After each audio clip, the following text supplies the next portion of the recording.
Welcome to my expat stories. Received this one last week. Said he almost didn't. Said it still makes him feel stupid.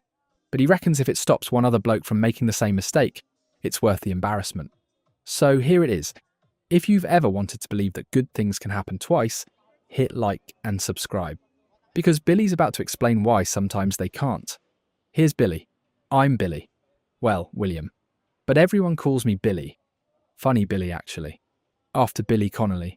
Because I used to make people laugh. That was before Margaret died. Before the house got quiet. Before I realised I'd forgotten how to be funny, when there's no one there to laugh. I'm 63. Retired electrician from Glasgow. Own my house in Maryhill outright. 2-bedroom terrace. Red brick. Margaret's garden still out front. The roses she planted. I can't bring myself to change it. She died 4 years back. Cancer, pancreatic, 6 weeks from diagnosis to gone. We had 41 years together. Married at 22. No kids. Just us. She was my whole world. Then it was just me. By year 4 I was looking for something. Some reason to get up, some purpose. I'd started spending too much time in my head. Thinking about dying alone in this house with her roses outside. That's when I found the Facebook group. It's February. Cold, I'm sitting in the living room. Gas fire on. Laptop on my knees. Margaret's chair's still across from me. Empty. I can't sit in it. Can't move it. I'm in a group called Typhoon Yolanda Recovery. Help rebuild the Philippines. I joined it months before, after seeing news about the typhoon. Massive. Devastating. I donated 50 quid to the Red Cross, then joined this group. Made me feel useful. I'm reading a post from a woman named Bacolod Santos. Photos of a community centre being built in Tacloban. Before and after. Rubble to walls going up. Her post says the centre will serve 200 families who lost everything. I click her profile. Bacolod Santos, 29. From Tacloban. Social worker for a local NGO. Her profile's full of recovery work. Photos with families. With children. Distributing supplies. She's pretty. Long dark hair. Warm eyes. But that's not why I'm looking. I'm checking if this is legitimate. I comment. This looks incredible. How can people donate? She replies within minutes. We're messaging now. She's professional. Articulate. Sends me a link to the NGO's Facebook page. Looks legitimate. More photos, more projects. I send 100 quid. She sends a receipt. A thank you. A photo of the centre with a sign saying, funded by donors like William. That's where it starts. Not with romance, just with wanting to help. Wanting to feel useful. We keep talking. She sends updates. Stories about families. She's personable. Friendly. Remembers details. Asks how I'm doing. I tell her about Margaret. About being a widower. About feeling lost. She's sympathetic. Losing someone you love is the hardest thing. But it's beautiful that you're honouring her memory by helping others. That hits me. Helping is honouring Margaret. It makes sense. We talk more. Not just about the project. About life. She tells me about surviving the typhoon. About becoming a social worker.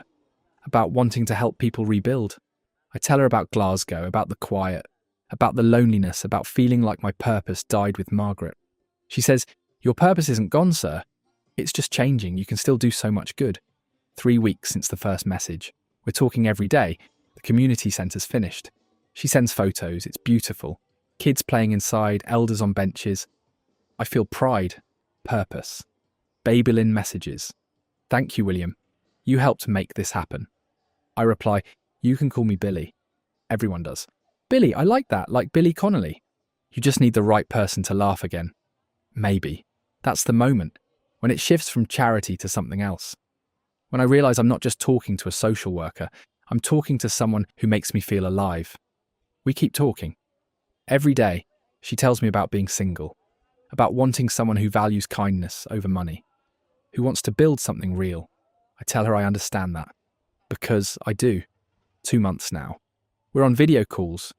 WhatsApp. She's in a small apartment in Tacloban. Basic. Simple. She's not wealthy. She's just a social worker living modestly. The feelings are there. I'm falling for her. I know it's crazy.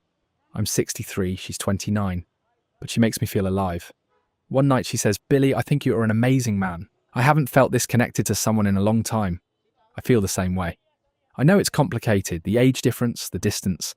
But I don't care. I care about how you make me feel. Safe, valued, heard. You make me feel alive again. I didn't think that was possible. It is possible, Billy. Good things can happen twice. Good things can happen twice. I believe it. 3 months since I first messaged Babylon. She messages one morning. We're expanding the work, building a water well in a village outside Tacloban. Families walking 3 kilometres for clean water since the typhoon. We can fix that, but we need funding. How much? £3,000 total. I'll cover it. All of it. Billy, no, that's too much. I send the money that day. Photos come 2 weeks later. The well being dug, concrete poured, pump installed, families gathering, kids drinking clean water, Babylins in the photos, smiling, happy. She calls that night crying. Happy tears. You've changed these people's lives. I'm falling deeper. This isn't just charity anymore. This is love. The kind I thought I'd never feel again. We're talking about the future, about me visiting, about what that might mean. Another project appears, a community centre in a different village, £5,000. I send it. It's more than I've ever donated to anything, but it feels right. I'm investing in our future. Construction starts. Photos arrive weekly. Foundations, walls, roof. I'm proud of the work. Of her, of us. 6 months now. Late night video call. She says, I've been thinking about us, our future. I've been thinking about that too. I love you, Billy. I really do. And I want us to be together, permanently. I love you too. I want to come to Glasgow. I want to be with you. Come to Glasgow. I'll pay for the flight. I want you here. We're planning. Her flight. When she'll come, it's real. After 4 years of loneliness, I'm going to have someone here. One more project first. Solar panels for a school. 200 kids with no electricity. £8,000. Babylon's hesitant. I know it's a lot. I want to do it. I send the money. £8,000. The biggest donation I've made since Margaret died. Photos start coming, panels being installed, kids watching, teachers celebrating. I feel complete. Like all the pieces are coming together. I've sent £24,000 total. £3,000 for the well, £5,000 for the centre, £8,000 for solar panels, another £8,000 in smaller donations for emergencies when Babylon's power was cut. Her motorbike broke down. 24 grand over 9 months. But every pound felt justified. Babylon's flight's booked. 3 weeks. She's staying a month. I'm cleaning the house, getting the spare room ready, making everything perfect. 2 weeks before her flight, emergency. Her landlord's selling the building. She needs deposit for new place. £1,500. I send it. Of course I send it. 1 week before, another emergency. Her father, diabetes, hospital, needs medicine. £3,000. I hesitate. For the first time. Because I've sent so much. Because the timing feels off. Then she sends a photo. Her father in a hospital bed. Tubes. Monitors. The hesitation disappears. He's going to be family. Family takes care of family. I send the 3,000. 27 grand total now. But Babylon's coming. We'll figure it out together. 3 days before her flight. She's not responding. Hours go by. Then a full day. Finally she messages. Billy, I'm so sorry. I can't come to Glasgow. Why? What happened? The visa. They denied it. They don't believe I'll come back. I tried everything. Hired a lawyer. But they won't change their mind. My chest goes tight. We'll reapply. We'll get a lawyer. The lawyer costs £4,000. And there's no guarantee. I'll pay for it. I want you here. I send the 4,000. I don't verify. I just trust. 3 weeks pass. Visa denied again. The lawyer says nothing more he can do. £4,000. Non-refundable. And Babylon's not coming. I'm gutted. Sitting in my living room reading the email. 4 grand gone. She's not coming. I call her. Video. Her eyes are red. She's been crying. I'm so sorry, Billy. And you've spent all this money. I'll visit you. I'll come to Tacloban. She goes quiet. You do that? Of course, I love you. I book flights. £1,500. 3 weeks from now. 2 week stay. I'll see her. See the projects. Meet the families. Be together. She's ecstatic. I can't wait. I'll show you everything. 2 weeks before the trip. She messages. My landlord raised rent. I'm trying to save so I can take time off when you visit. Could you help? £800. I send it, because I want her to have time off. £35,800 total now. I've got 12,000 left in savings. 1 week before. I'm packing, buying shorts, t-shirts, sandals. I'm going to see Babylon. The flight's long, 30 hours with layovers. I land in Tacloban. Hot. Humid. The air hits like a wall. She's there. Babylon. In person. Smaller than expected. Wearing a yellow sundress. She's beautiful. She hugs me. Brief. Formal. Not the passionate embrace I imagined. We take a tricycle to the hotel. My apartment's tiny. I booked you a hotel. You'll like it. The hotel's basic. Clean. She helps me check in. You rest. Tomorrow I'll show you around. Aren't you staying? Not tonight. You need sleep. Tomorrow we visit the projects. She kisses my cheek. Then she's gone. I'm alone. Jet-lagged. Confused. Morning comes. She arrives at 9. Ready to see the projects. We ride for 30 minutes. Into the countryside. Arrive at a village. People thanking me. Babylon translating. They're saying you changed their lives. The well's there, concrete structure, pump. But the pump looks old. Rusted. When was this built? 2 months ago. The pump looks older. We reused an old pump. Save money. The community centre's next. Another village. It's there, just like the photos, but the sign's different. Says funded by local government, not the sign from her photos. Babylon explains. Government probably changed it. Regulations. The solar panels. The school. 12 panels on the roof. 12 panels for £8,000. That seems expensive. Installation costs. Labour. Permits. It all adds up here. I'm an electrician. 12 panels shouldn't cost £8,000. Can we see the invoices? Her smile flickers. I don't have them with me. They're at the NGO office. I'd like to see them. Of course, let me show you the rest first. Back at the hotel that night. I'm Googling costs, solar panels, Philippines, water wells, community centres. The numbers don't add up. Not even close. 12 panels should cost £2,000. Not 8. £6,000 is missing. The well should be 1,500 to 2,000. I paid 3. 1,000 missing. The centre. Maybe 3,000 is accurate. I paid 5. 2,000 missing. £9,000. Gone somewhere else. I'm calling Babylon. Voicemail. I try again. Voicemail. I message. We need to talk about the money. Something's not adding up. No response. Hours pass. My phone rings. It's her. Billy, what's wrong? The costs don't make sense. I've been researching. The numbers are way off. Silence. I don't handle finances directly. The NGO does. You'd need to talk to them. Get me the receipts. Show me where every pound went. I will. I promise. She hangs. I'm Googling the NGO. Tacloban Recovery Foundation. No website, no registration, just a Facebook page. I'm searching Philippine NGO databases.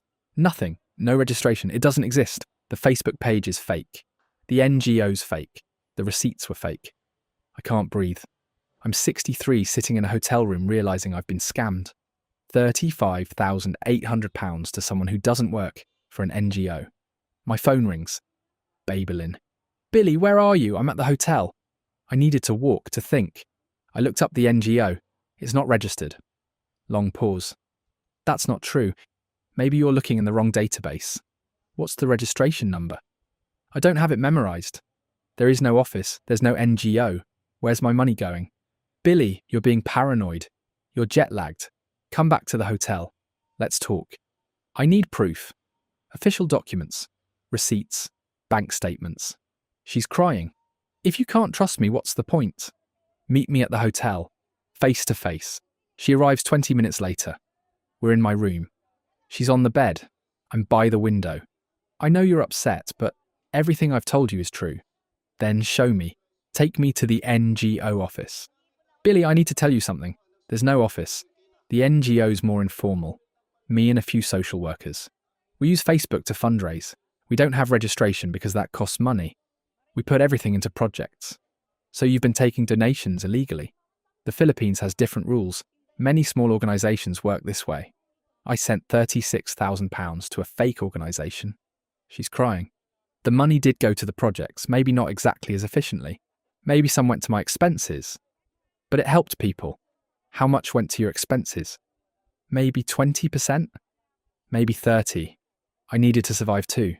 You took £11,000 and never told me? I didn't lie, I just didn't explain the breakdown. You told me every pound was going to projects. Now you're saying you kept a third? She stands, angry. I live in a tiny apartment. I work 14-hour days. Don't act like I stole from you. You misrepresented everything. That's fraud. Take me to court, see how far that gets you. Foreign man suing a local woman over charity donations. What about us? Was that fake too? She's quiet, looking at the floor. What do you think, Billy? You're 63, I'm 29. You really thought this was going to work. You said you loved me. I loved the idea of you. But love, no, Billy, that was never going to happen. Everything goes silent. My heart stops. Why? Because lonely men with money need someone to care about them. And I needed money to survive. It's transactional. I sent you £36,000. And you felt useful for 9 months. Felt loved. That's worth something. She picks up her bag. I'm sorry, Billy. I didn't mean to hurt you. Thank you for the donations. Have a safe flight. She's gone. Door closes. I'm alone. £36,000 poorer. 0 projects. 0 relationship. 0 everything. Good things can happen twice. That's what she said. They can't. I spend the next day doing what I should have done 9 months ago. Investigating. I hire a local guide. Carlo. Young bloke. Speaks perfect English. Knows Tacloban. Doesn't ask questions when I tell him I need to find specific locations. First stop. The Waterwell Village. Barangay San Isidro. Carlo knows it. 20-minute motorcycle ride. We arrive. I'm asking for the well, the one I funded. An old woman points to a well, but it's not the one from yesterday. This one's older, weathered concrete. Ancient pump, been there for years. I show her Babelin's photos, the new well. She looks, shakes her head, says something in Visayan. Carlo translates. She says that's not here. Different barangay. Maybe Suhi. We ride to Barangay Suhi, find the well from the photos, fresh concrete, newish pump, but there's a sign. Funded by USAID and local government partnership. Installed November 2023. November, 2 months before I sent £3,000. I'm standing in the heat staring at this well. This well that was already built before I paid for it. Carlo's watching. He understands. Your money didn't build this. No, it didn't. The community centre next. Barangay Utap. We find it. Same building from the photos, but the sign says Local Government Project. Completed December 2023. December, 1 month before I sent £5,000. I'm asking the barangay captain. When was this built? Local government and private foundation from Manila. Finished December. Open 2 months now. My £5,000 didn't build this either. The solar panels, the school, Barangay Rawis. The panels are there, same ones from yesterday. I'm asking the principal. When were these installed? 2 years ago. Foreign NGO after the typhoon. 2 years. Long before I sent £8,000. Every single project. Already built, already funded, already completed before I sent anything. Babelin took me to real projects. Real wells. Real centres. Real panels. But none were mine. They just existed. She photographed them. Told me I paid for them. £36,000 for nothing. For photos of things that already existed. For fake receipts. For a woman who played her role perfectly. Carlo drops me at the hotel. I pay him well. He's been honest. I need to find Babelin. Confront her with this. I've got her address. The apartment. I take a tricycle there. It's in a compound. 3rd floor. I knock. Number 17. An old woman answers. 60 maybe. Confused. Says something in Visayan. I'm looking for Babelin Santos, she calls inside. Another woman appears. 40s. Who are you looking for? Babelin Santos. She gave me this address. No Babelin here. Just me and my mother. We've lived here 3 years. I show her a photo from our video calls. This woman. She looks, shakes her head. Don't know her. But she video called me from here. Maybe she rented a unit for a day. For photos. Happens all the time. If she's scamming someone, that's what they do. I thank her. Leave. Everything's fake. The NGO. The projects. The apartment. All carefully constructed. I'm asking around the compound. Showing her photo. Most don't recognize her. A few do. That's Baby, lives in Barangay Sagkahan. With her auntie. Baby, not Babylin. Carlo picks me up again. We ride to Sagkahan, asking around. Someone points to a small house. Concrete. One story. Laundry hanging out front. I knock. A woman answers. Older. 50s, hard face. Looks at me. What do you want? I'm looking for Babylin. Or Baby, she studies me. Then smiles. Not friendly. Knowing. You're the Scottish man. Billy. She told me about you. I'd like to speak with her. She's not here. Left this morning. Cebu, Manila. Somewhere. She moves around. The woman's still smiling. She knows exactly what happened. You help her run this. Scam. No scam, just business. Foreign men want to feel important, want love. We give them that. They give us money. Everyone gets what they want. I lost £36,000. And you felt useful for 9 months. Felt loved. That's worth something. It's worth honesty. She laughs. Honesty doesn't pay rent. You had money you didn't need. We needed money we didn't have. Simple economics. I could report this. Go ahead. Police won't care. This happens every day. Foreign men, Filipinas, money. They don't care. How many men are you doing this to? Why does it matter? I just want to understand. She's quiet. Then, 6 right now. 6 foreign men sending money to 6 different girls. You were babies. She's got 2 more starting. Old men, lonely men, all believing some young Filipina loves them. And the projects, the photos, real projects, already completed. We just use them, take photos, create stories. The men never verify. They just believe. I verified. I found the truth. You're the first in 3 years. First one who actually came here, who checked. The others just send money and stay home. You're either very smart or very stupid. Both, probably. She nods. Baby said you were kind, said she almost felt bad, but not bad enough to stop. Where's my money?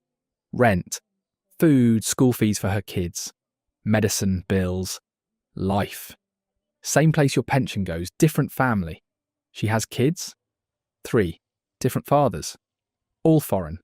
All sending money at different times. All thinking they were the only one. The father story. The diabetes, that was real. Real father, real diabetes, but bills were paid already. By another donor. She just recycled the emergency. I sit on the steps. The sun's brutal. I can hear kids playing. Life continuing while mine falls apart. The woman's still there. You want water? I shake my head. You're not the villain. Neither is Baby, it's survival. Different worlds, different rules. She created a story you wanted to hear. You paid for it. It was supposed to be love. Love's a transaction too, usually both people know it. She goes inside, closes the door. I'm alone on these steps, realising I flew 8,000 kilometres to learn what I already knew but didn't want to accept. I spend the rest of my time walking, thinking. I don't try to find Babylin again. What's the point? I go to the beach, sit on the sand, think about Margaret, think about our 41 years, about how real that was. The flight home's brutal. Same 30 hours, but this time I'm empty. I land in Glasgow. March.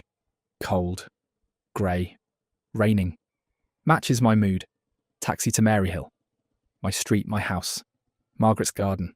The roses need trimming. Overgrown. Still beautiful. Still hers.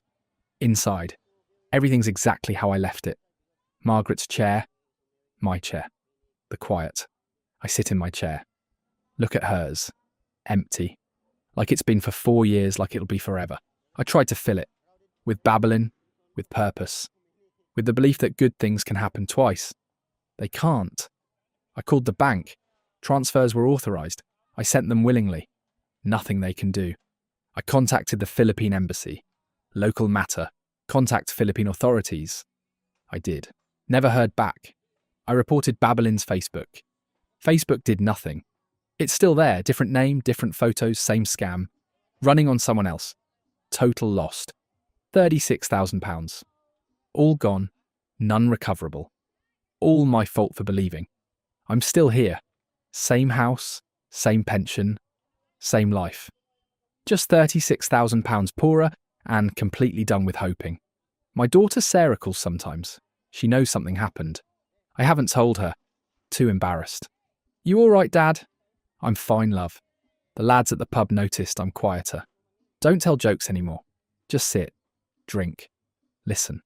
Margaret's been gone 4 years. I tried to replace her. Not with someone real. With someone I created in my head, someone Babylin never was. The real Babylin. Baby, whoever she is, she's probably in Cebu now. Or Manila, running the same scam on someone new. Different projects, different emergencies. Same core truth. Lonely men with money want to believe beautiful women need them. I believed. I sent the money. I lost everything. But I learned. Too late. Too expensive. But I learned. Margaret's roses are blooming. Spring's here. I should trim them. Should do something instead of sitting here, maybe tomorrow. For now, I'm just sitting, looking at Margaret's chair, realising some things are meant to happen once. Trying to force them to happen twice just breaks you. This is my expat stories. Sometimes the second chance you're desperate for is just someone else's monthly income disguised as love.